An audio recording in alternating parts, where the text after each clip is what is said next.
Hello students, welcome to the online quiz which we are conducting on the topics of semiconductor and the resistors. So in last session we have seen the demo of the conduction of quiz. Today let us have this live quiz which will be useful as the preparation of your internals if it is conducted in online mode, or it will be useful for any competitive examination. So let us begin with our first question.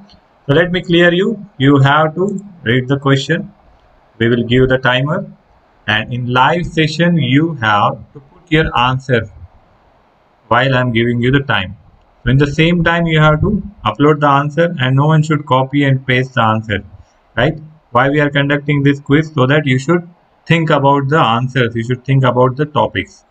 So I hope no one will just copy paste of the answers, but you will apply your own mind. So this first question is, a semiconductor is formed by dash dash bonds. The first option is covalent, second is electrovalent, coordinate, or none of the above.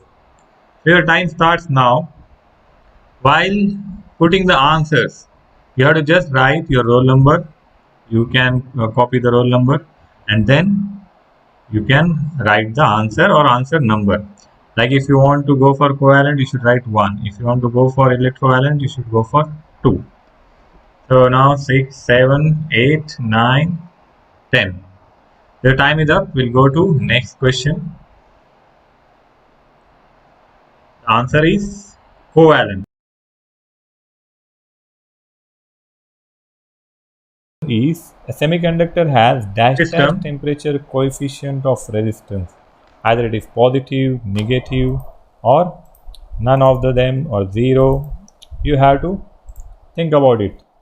So the hint here is the semiconductors, if they get heat, they release the electrons. So your timer starts now. 3, 4, 5, 9 and 10. The answer is negative. Semiconductors are negative temperature coefficient of resistance. The most commonly used semiconductor is germanium, silicon, carbon and sulfur. So you have to choose the semiconductor, because how we choose which one is most commonly used based on the availability. The semiconductor which is easily available, abundantly available, and if it is easily available, its cost reduces. So we go for the one which is widely available. So what is your answer for this? So your time ends now. The answer is silicon. Silicon is most commonly used semiconductor. Most of the devices are made by using silicon as a material. Those who are typing only number, I can see there, they should type the answers. Only putting number will not give you the attendance. This section is for, will give you 2 hours attendance, but you have to answer all the questions in given time slot only. So be careful. CRs, or if someone is any one of you can put message in your unofficial group and ask everyone to join and participate in the quiz, and they can answer. So they have to answer in the given slot only. All the answers will be verified, and based on that only you will get 2 hours attendance.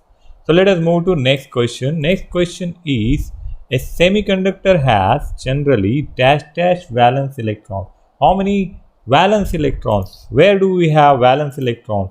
In the outermost shell of the atom. In the outermost shell of atom, there is a fixed number of electrons rotating. So what is that particular valence electron number for semiconductor? Either it is silicon or germanium. Both of them have same. So your timer starts now. You have, for this question we can give less time. So your time ends now. The answer is 4.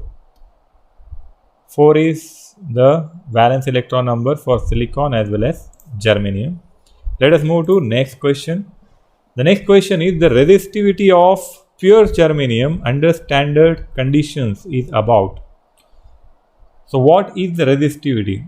This is some table we have given in the beginning's introduction videos. While going for any objective examination, you have to prepare in such a way that you have to think which type of questions will appear. So value based questions appear normally in the examination. So I'm not expecting exact correct value at this stage, but you should think in this way while preparing for the objective type questions, that which type of questions may be asked while reading in the book. You have to remember the values also. So for this particular question, your time ends now. The answer is 60. Pure germanium resistivity is 60. So you have to remember this value. It is 60 ohm cent per centimeter. Okay, the next question, the resistivity of a pure silicon is about. It is 100, 6000, 3 into 10 to the power 5 or 6 into 10 to the power minus 8 ohm meter or centimeter. Your time starts now. In 10 seconds even you can watch it. You can refer some videos while giving answers. You can keep playing the video of the PN junction diodes. I hope everyone has practiced or seen the video at least once. The correct answer is 6000 ohm centimeter. That is the resistivity. Resistivity is the value, the amount. That amount is required, that amount which opposes the current. That is nothing but the resistivity. So this is the resistivity value. Now next, when a pure semiconductor is heated, the resistance, its resistance is, what happens with the resistance, whether it goes up, it goes down, it remains same or can't say. Your time starts now. So the hint is, again, when we give heat to the semiconductors, they release electrons, and electrons are nothing but the particles which are involved in the flow of current. So if your current is increasing, what should happen with the resistance, whether it should increase or decrease? The correct answer is, it goes down. If your current is increasing, that means resistance is decreasing. Resistance is always opposite to the current. Right, the next question is, the strength of a semiconductor crystal comes from. Let me type the message for the students who are lately joining or just copy and pasting the answers. The strength of a semiconductor crystal comes from dash dash. The options are forces between nuclei, forces between protons, electron pair bonds, or none of the above. Your timer, let us start from 1. The strength of a semiconductor crystal, how they get the strength, how they are bonded with each other, what are the forces, which is the thing which keep these all electrons and other things attached with each other. So what is the answer? The answer is the forces between protons. It is the forces between protons which give the strength of a semiconductor crystal to the crystal. The next question is, when a pentavalent impurity is added to a semiconductor, it becomes. When we add impurities, we call that process as doping. And when we add this impurity to semiconductor, they become a specific type of semiconductors. Pentavalent, if it is added, then what happens with that semiconductor? Either it becomes insulator, intrinsic semiconductor, p-type or n-type. Your time starts now. This is very basic and important question. So for hint, pentavalent impurity have 5 valence electrons in the outermost shell, and semiconductor have 4 valence electrons. When these 5 are added to those 4, what happens? Whether we get excess number of electrons or holes. Are we adding electrons? If we are adding electrons, it will become negative type. If we are adding more holes, it will become positive type. So what is excess charge on electron? You have to think. And the answer is n-type semiconductor. When you are adding additional electrons to the system, So your negative type, it is becoming n-type, negative type. It is getting more negative charge because electrons have negative charge. Next, addition of pentavalent impurity to a semiconductor creates many dash dash. What does they create? Just now we have discussed the answer. Either they create free electrons, holes, valence electrons or bound electrons. So your timer starts now. Valence electrons are fixed in the outermost shell. Bound electrons are bounded. Holes is the absence of electron, and free electrons are the electrons which are available for the conduction. So your time ends now. The correct answer is free electrons. When we add excess electrons, we get free electrons for the conduction. That's a very simple logic. Next question, a pentavalent impurity has dash dash valence electrons. So the name suggests penta. So you have to think what is the meaning of penta. The name penta comes from the valency numbers, how many number of electrons are present in the outermost shell of the atom. So I think it's easy to guess. Your time ends now and the answer is 5. There are 5. Penta stands for 5 and there are 5 valence electrons. The next, in an n-type semiconductor is positively charged, negatively charged, electrically neutral or none of the above. If this is part of our discussion we are discussing for a while, in n-type semiconductor, N stands for which type of semiconductor? Positive, negative, neutral or none? I think it's very easy to answer. So your time ends now. The answer is negatively charged particles. Okay, there I think there is some mistake in this clicking. So let me fix the answer. So we will change it.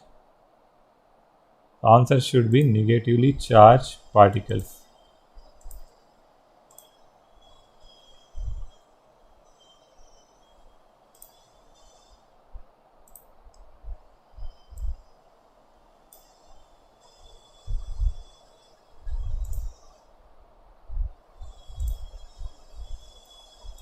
Okay, fine. So our answer is negatively charged particles.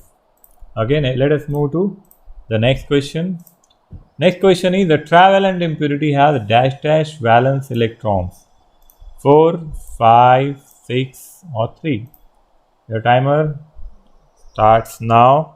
Trivalent, the name suggests tri. So I don't think there should be much problem in guessing the answer. So we'll just wait for everyone to post the answer. The answer is 3. There are tri means 3. There are 3 impurity valency. There are 3 valence electrons in trivalent. Next question is addition of trivalent impurity to a semiconductor creates many dash dash. So we have holes, electrons or valence electrons or bond electrons. Again the same logic. Either he is taking electrons or giving electrons. Tri means 3. We are adding an atom who have 3 electrons in the outermost shell to a silicon or germanium. They have 4 valence electrons or shells in the outermost shell. So those 4 require another 4, but we are giving only 3. So what should happen? What will happen? Will be there excess of electrons? No, there will be vacancy of electrons. So the ones who are giving answer as holes, their answer is correct because they themselves require electrons. So they create the vacancy, they create the holes. Next question. A hole in a semiconductor is defined as a free electron, the incomplete part of an electron pair bond, a free proton or a free neutron. So what happens? We get electron out from the atom due to some external force, and where there is absence of electron we call that part as the hole. So what should be the correct answer? The correct answer should be the incomplete part of an electron pair bond. When there is electron, there is no hole. When electron jumps out of the particular place, there is incomplete part. It is the absence of electron. So those who are giving option 2, their answer is correct. Let us move to next question. The impurity level in an extrinsic semiconductor is about dash dash of pure semiconductor. So the options are 10 atoms, 1 atom, and 1 atom for 10 to the power 4 atoms, or 1 atom for 100. What is impurity level in extrinsic semiconductor? Extrinsic semiconductor, there are two types of semiconductor. Intrinsic, the one which is pure. When we get it from nature, we call it as intrinsic. Either it is silicon or germanium, we get it from the nature, and when they are naturally pure, there is no impurity added, there is no doping. Adding of impurity is called as doping. When there is no doping, they are considered as pure. So when they are pure, we add some doping and there will be some amount of doping. So the answer for this particular question is answer 2, 1 atom for 10 to the power 8 atoms. That means for 10 to the power 8 atoms of say silicon, we are adding 1 atom of say pentavalent or trivalent impurity. Impurity may be pentavalent or trivalent. So I think timers are coming in later stage, so let me fix it. So we are at the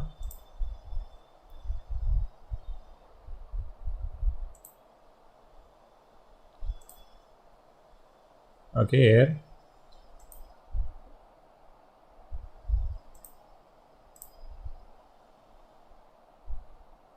Right, this one is fine.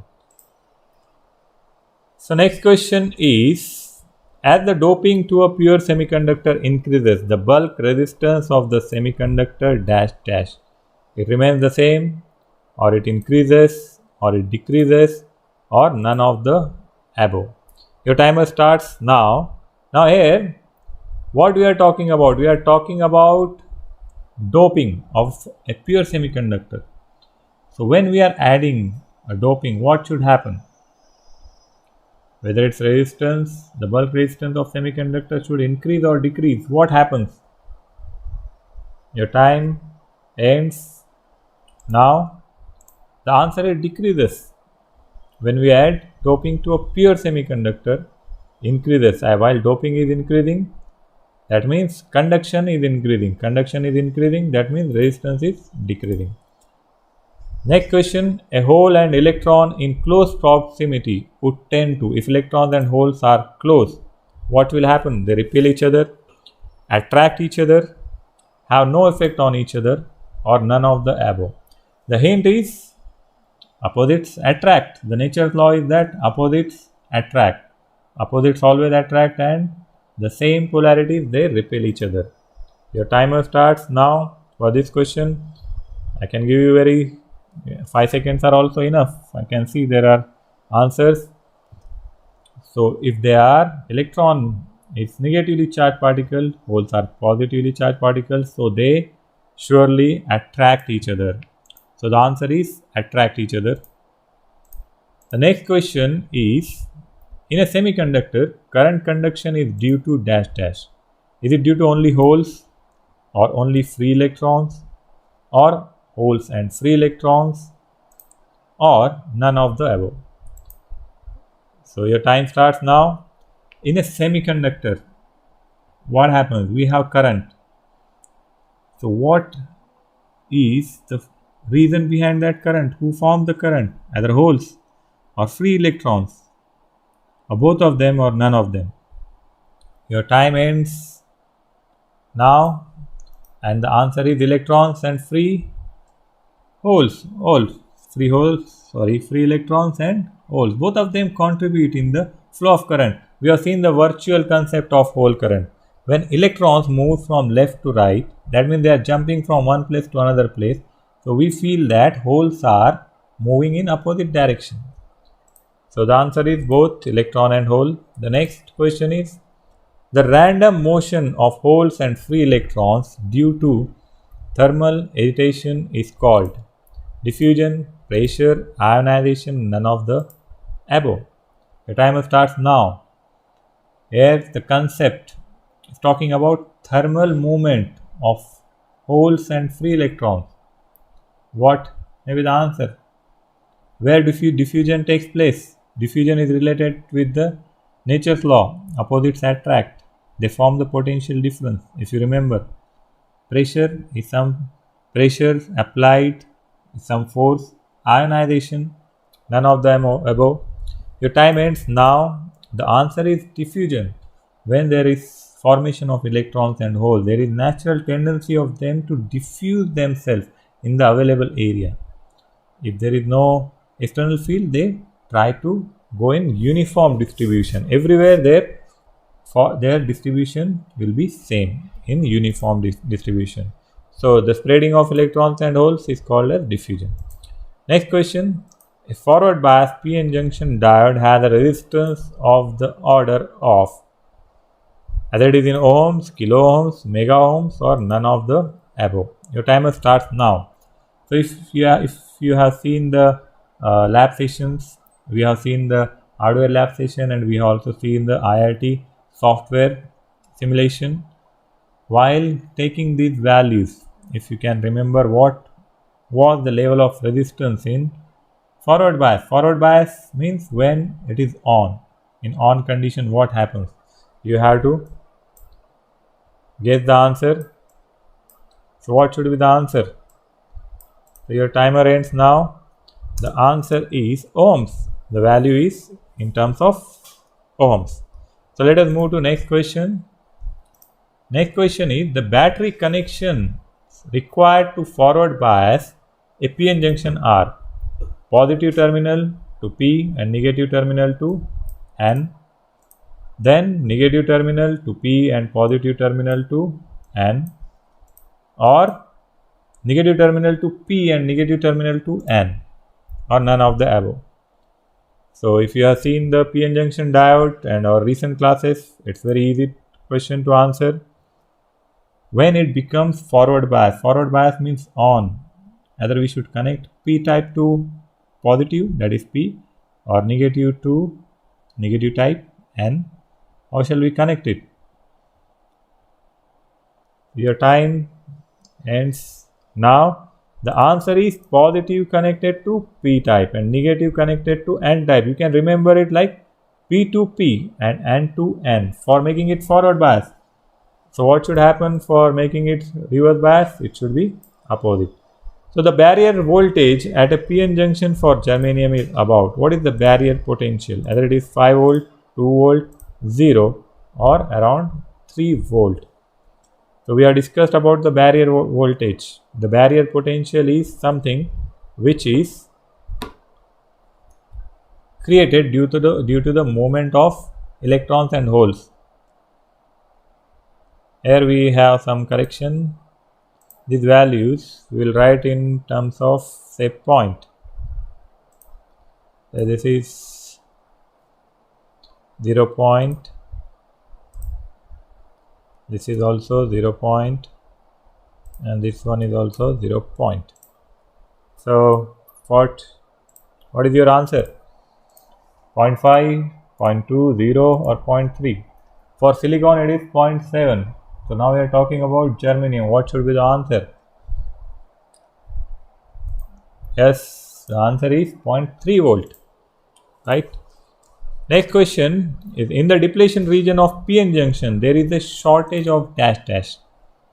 In PN junction for depletion region, what are the shortages? Acceptor ions, holes and electrons, donor ions, or none of the above. Your time starts now.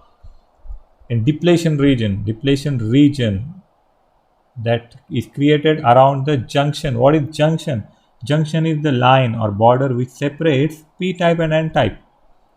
So when it separates P type and N type, around that junction, electrons and holes, they get attracted towards each other due to nature's law of attraction. Then they become immobile ions.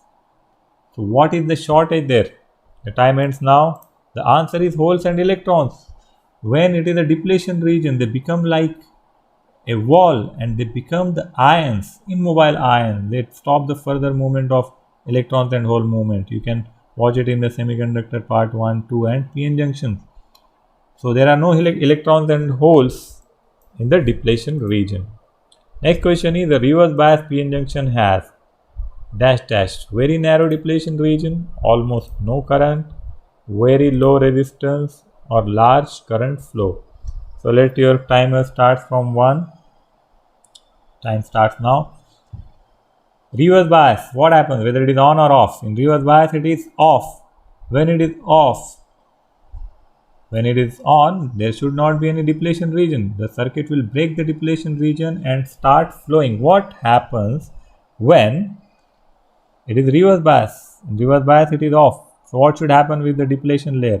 It should be narrow, small or large, almost no current or very low resistance. The answer is no current. If it is off, there is no current. Let us move to next question. Next question is, a p-n junction acts as a dash dash control switch, bidirectional switch, unidirectional switch or none of the above. Your time starts now. p-n junction diode, of course it is used as a switch, but how can you control the switch? Can you decide when to on and when to off? Either it is bidirectional switch. Bidirectional means both directional. Unidirectional switch, only in one direction, or none of the above. Your time ends now, and the answer is unidirectional switch. We get conduction only in one direction for the diode. When it is in forward bias, in that condition only it conducts. In reverse bias it does not conduct. So it is unidirectional switch. Let us move to next question. A reverse bias p-n junction has resistance of the order of ohm, kilo ohms, mega ohms or none of the above. So for a hint, forward bias resistance was in ohms. In forward bias, current is more, so resistance was less. In reverse bias, what should happen? In reverse bias, current is very less and the resistance is very high. So high resistance value, should it be in ohms, kilo ohms or mega ohms? Your time ends. The answer is mega ohms. It's above kilo ohms, maximum resistance to the current. Next question is, the leakage current across a p-n junction is due to dash dash. We get some amount of leakage current across the junction. Either it is due to minority carriers, majority carriers, junction capacitance or none. So directly we have scrolled the answer here. Let us discuss the answer. Let us discuss the logic behind this. The leakage current means the current which we get due to the charges which are available in less amount, minority carriers. Why? Majority carriers, either they may go away from the junction or they may break the junction. But if they are going away from the junction in reverse bias, but still there are small minority carriers, they try to go in the opposite direction and they form the leakage current. So the answer is minority carriers. So timer is of no use here. Let us move to next question. When the temperature of an extrinsic semiconductor is increased, the pronounced effect is on junction capacitance, minority carriers, majority carriers or none of the above. Again, I think there is some problem in the timer. Let me fix it. So let me pause this one for a while.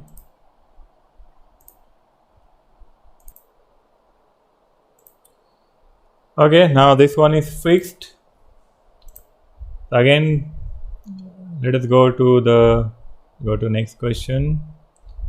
We are at 27. Okay, this one we have discussed. The next one is the leakage current. This one also we have discussed. Now next one, when the temperature of an extrinsic semiconductor is increased, the pronounced effect is on junction capacitance, minority carriers, majority carriers or none of the above. Temperature, when it increases, what happens? We get excess number of electrons and holes, but we already have doping for the majority carriers.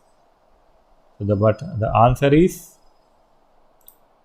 Already it was cold, so let us move to next. The answer is minority carriers.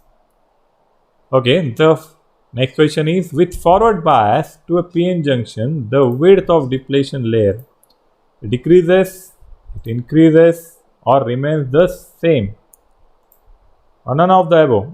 When it is forward bias, it is on. Just before some time we have discussed what happens with the depletion region. If there is a depletion region, we don't get on condition, we have to break it ultimately. So whether it will be increased or decreased, your time starts now. I think 5 seconds are enough for this question. Here, those who have not joined, I think I can see there are less students join now. Someone please text and call them again. We have still more, around 18 questions. Let them attempt half questions. If they attend, they will get at least 1 hour class attendance.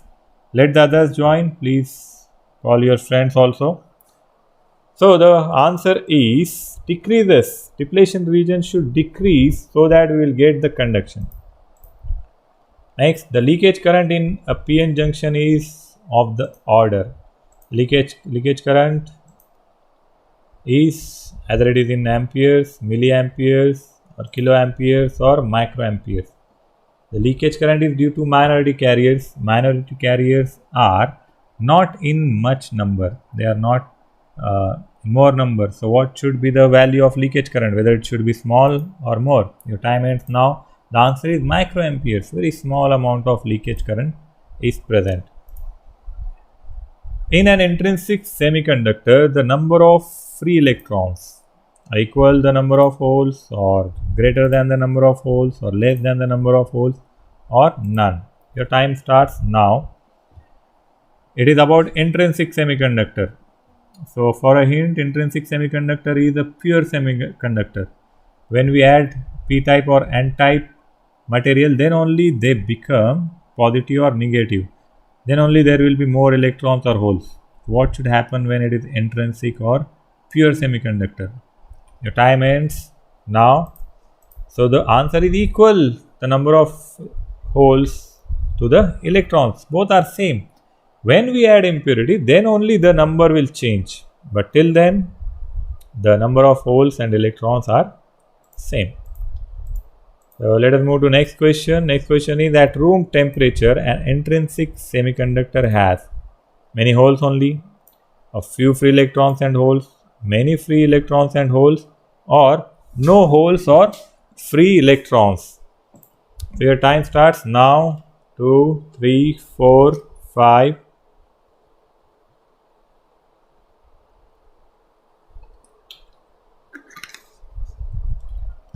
Again, intrinsic semiconductor is the pure one. So for the pure one, we get few free electrons and few free holes. Holes are not free or binded, they depend on the movement of electrons actually. Hole current is a virtual concept we have discussed in previous sessions. Next question is, at absolute temperature, an intrinsic semiconductor has dash dash.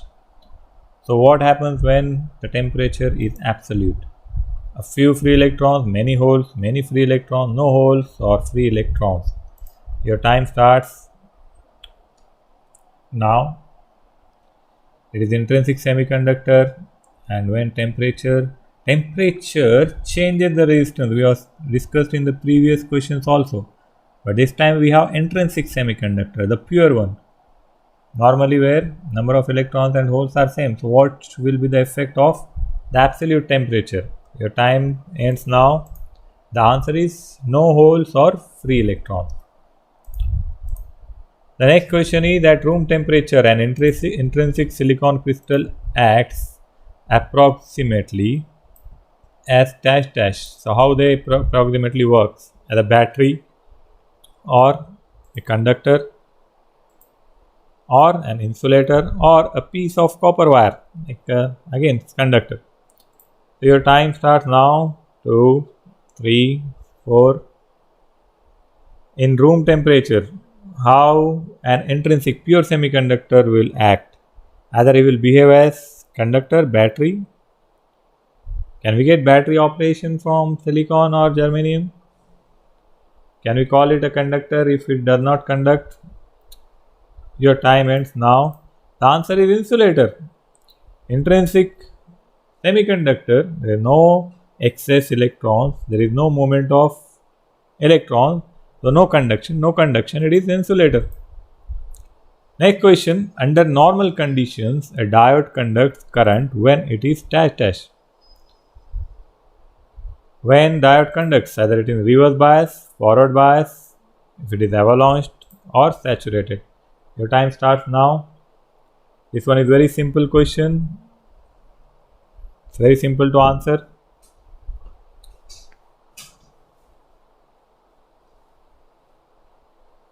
Seven, 8, 9, 10. Your time ends now. The answer is forward bias. When it is forward bias, then only it conducts. Next question is, the term bias in electronics usually means. What is meaning of biasing?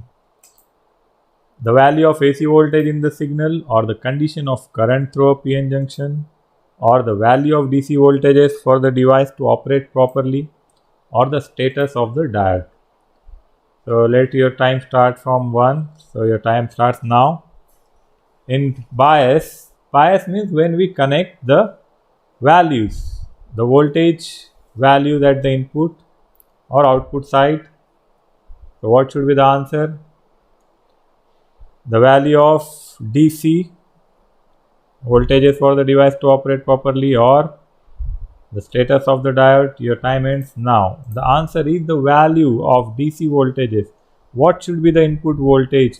How much minimum voltage to be given to make that particular device in on condition?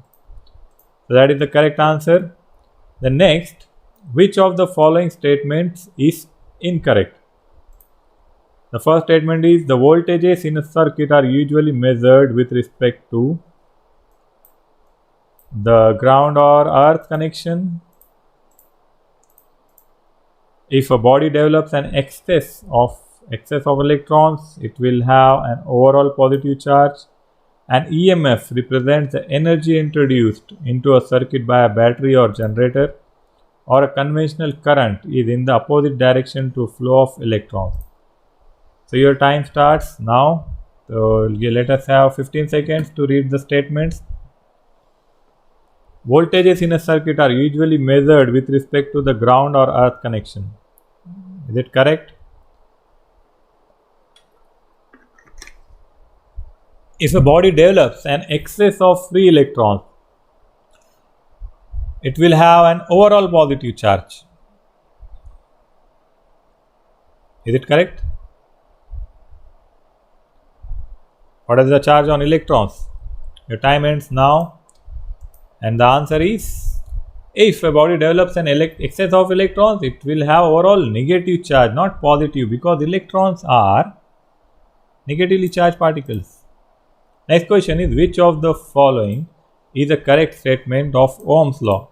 Ohm's law, I think there should not be doubt to anyone, but still there may be confusing statements in examination. So either it is I is equal to V by R, V is equal to I by R, or I is equal to R by V, R is equal to VI. So let me pause it. There is some one here, so I have to let's pause it for a second till then. So now let us continue. So let me maximize it. So I hope everyone has the answer. Your time starts and ends now. The answer is I is equal to V by R. So V is equal to IR is the correct statement for Ohm's law. Now I think you should take the notebook and pen and calculate the magnitude of the current I3 in the following circuit.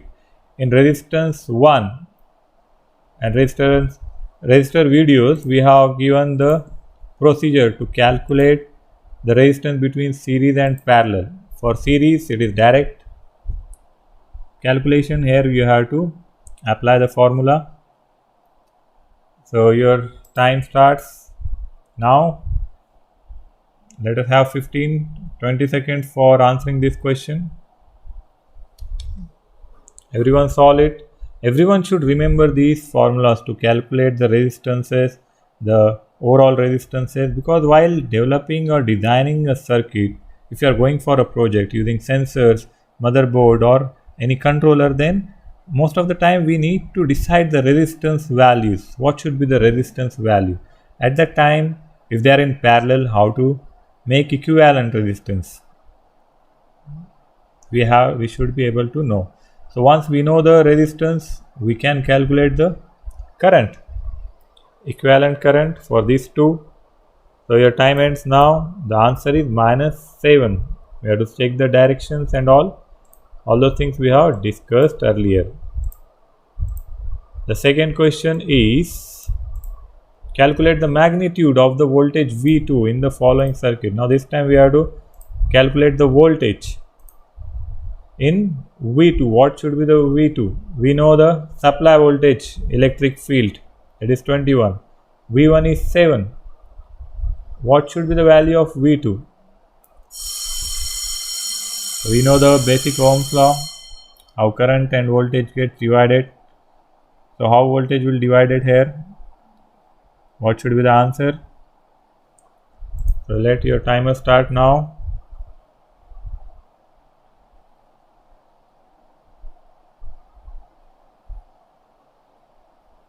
Whenever you solve examples in examination, first step you have to do is note down the given data. Once you note down the given data, after that you note down all the formulas related to that particular topic or whatever you remember. If you miss something, you can correlate. You can think for a while and decide it. The answer is 14 volt for this question. Let us move to next question. Calculate the magnitude of power dissipated in R3 in the following circuit. Now, what is power? Power is product of voltage and current. Let your timer start now. Let us have around 15 to 20 seconds. The given values are current and resistance. Current is available, resistance is available. Can you calculate the voltage? If you have voltage and current, can you calculate the power? Yes, you can. So calculate it.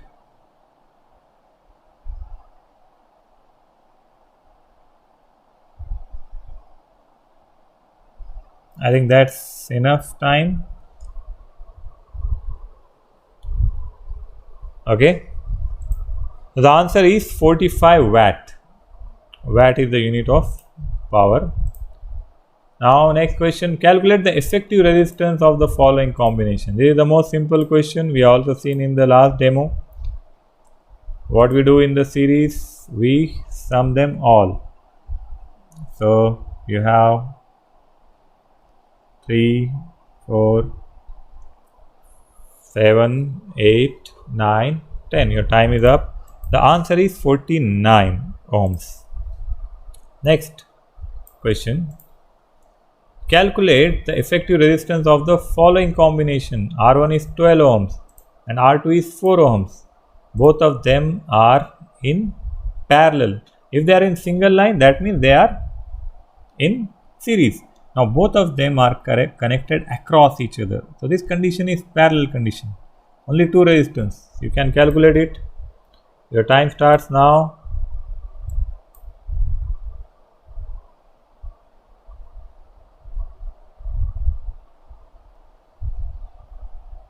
Three, 4, 5, 6, 7, 8, 9, 10. Okay, time is up. The answer is 3 ohms. So what we do, 12 to 4 by 12 plus 4 and we get the answer. Similarly here we have two resistances connected across the voltage inputs and outputs. So we have to calculate output voltage here. What should be the voltage across this output between R1 and R2? We know the resistances, we know the voltages supplied to R1 and R2.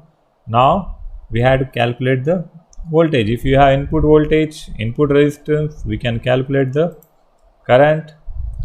We can also calculate the voltage if we have the current and resistance. So your time starts now. Let us have 10 more seconds. I think few students are simply pasting the answers without giving a thought. These quizzes are meant for your benefit. You should be excited while doing quiz. You should keep searching the answers and the formulas. You should remember it, and you have to reproduce it whenever required. So the correct answer is 10 volt. Now again we have similar kind of question. So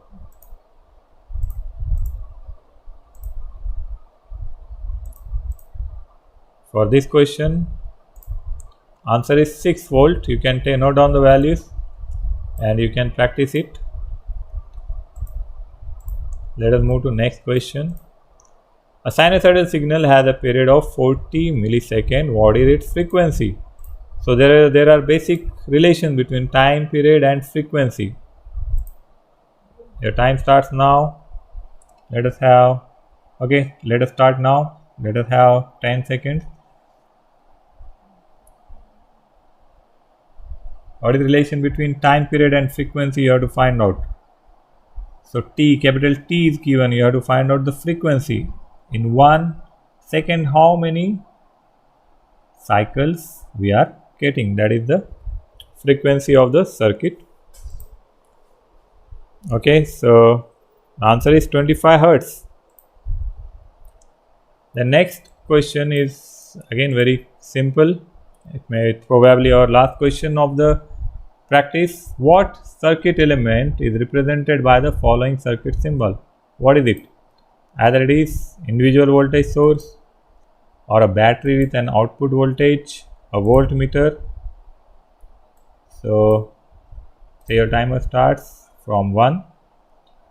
Your time starts now. We have discussed the symbols. What is this symbol? What this symbol stands for? Either it is voltage source or something like this.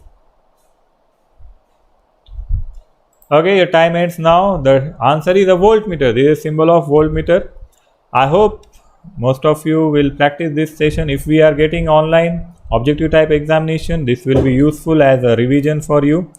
So have a good day. See you in the next session with some new concept.